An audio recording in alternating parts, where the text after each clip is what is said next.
friends. They get to go to parties and you don't. You know what I'm talking about? If you're in a household that's parents teaching you about following God's things, well, a lot of things you're not gonna be associated with until you get out there and going to school with them or playing with them. But the main thing was that, we don't want to lose sight of Jesus, of the final. You know what I mean? To that point where we won't make it in. I don't care about I do care about the reprobate mind thing, but I want to stay more towards where we're gonna get our reward. Not the reward of having stuff to go do this, but the reward of being able to go back when he promised that I will go prepare a place for you. And if you follow me, I'll come back and get you. That's a serious promise.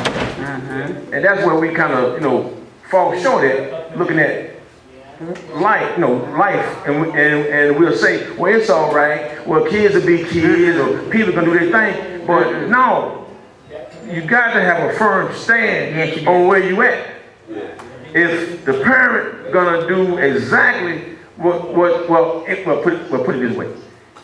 When Jesus left, he told his disciples, make disciples. Tell them what I told you. And each and every, he said, from generation to generation. So that don't give leeway to doing what we want to do, us being us. See what I'm saying? It don't give leeway to that. But by us being us, we still walk away. Just like Catherine was saying, we kind of get to the side. But our main focus should be walking with Jesus to get to that everlasting prize. Pastor. It's funny because when you ask for your inheritance, most of the time you get it when the person dies. So the son is telling the father, I can't wait till you die. I can't wait till you die. I want mine now. You're living too long. It's fun. That's exactly what he was saying to him. And and the thing about it is, we are saying the same thing about the father. It's taking too long to get here. So I want to go out and do my thing now. But God is wise, so is his father in the parable. He's wise to say, okay, some people need to be knocked upside the head. I was one. Got to learn for myself. No, I want to go out there and taste and find out, you know what I'm saying? And the father realized that. And so that's like you said, you got different children. There's some children, like the other boy in the parable, he was saying, he was staying home, did everything his father asked. And you got that child that's got to go out and find his own way and all of that. But the thing about God and this parable is his compassion. That, amen, you can always come back home. And that's a wonderful thing about parents that love you. You can always come back home. No matter, but the other guy had to come to himself. He had to come to his senses. Amen, and appreciate. And that's one thing children need to do. They got to learn to appreciate what you have at home. Now that we're older and we understand better now, you can appreciate just having to wash some dishes and cleaning up your room. Because look, you got a meal, 3 meals a day, you got a warm place to stay, you are not doing anything but those little things. And this is the same thing with God. He asks us to do just a little thing. And then we should what? We should obey God. That's why I love this parable.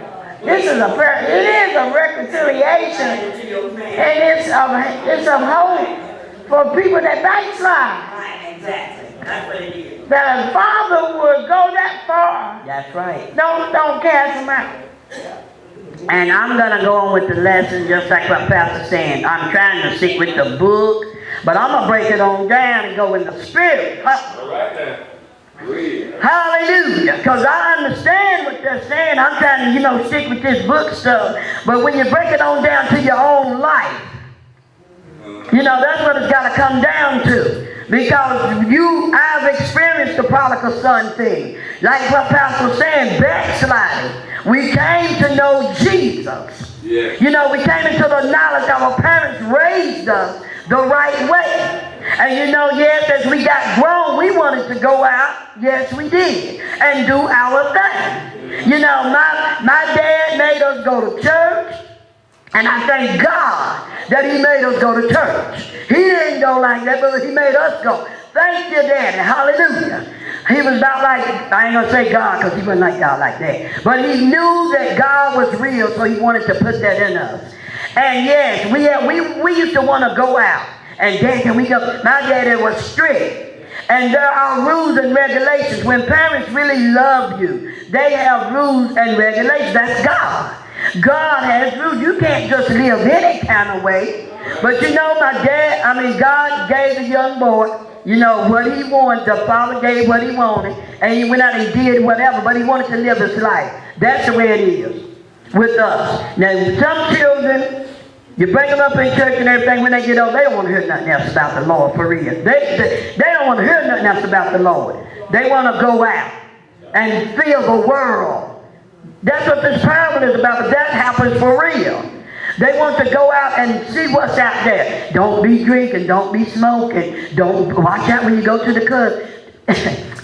Something like that. I don't want to hear that. And want to go do their own thing. That's when they get in that trouble. They get into it because they didn't want to listen. See, that's what happened to the young man. He wanted to go out and live his own life. And then the one that stayed home did everything right, lived by the book. So can't nobody really tell him that because he knows the right way. He got everything. But that other one, the other one's representing us when we go out there. And we live the way we want to live. We make wrong choices. And of course, God the Father, he's so loving, so compassionate. And he let us go.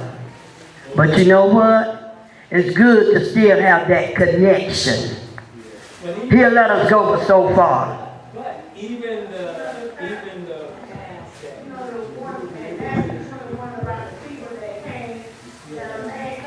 hired the people to work for him, and some went out at a certain time, and then and they worked all day, and then at the end of the day, these other people came, and they received the same thing. God is a good God. Yes, he is. And the thing about it is, no matter what people do, we have got to make room for reconciliation. Yes. No matter how bad they're being. That's right. To me, it's telling us, listen. That's right. God just wants us to be with him. Yes. And when we do wrong, when we go out there, we have to, as people of God, have to make a way for them to be reconciled. You understand? We can't stand in the way because they've been out and they done drugged up or they done did this or they done did that. You can't stay and be a blockage. That's right. That's what he was telling the Pharisees and all the religious rulers. You're seeing it in the wrong perspective. And you're no better because you didn't go out. That's right. As he is that he went out. Because both of us need a Savior. And so we don't stand in the way. I'm telling you, I got saved, I backslid, and the Lord begging me to come back home. I came back home. I was standing on the church steps. And, that's hard. Because you already got the devil beating you up because you done messed up and everybody know you done backslid and all that. And you're trying to come back. I came back to church, standing on the steps of the church. Somebody holler out some negativity. It was of the devil. Because I could have turned around and said, you know what?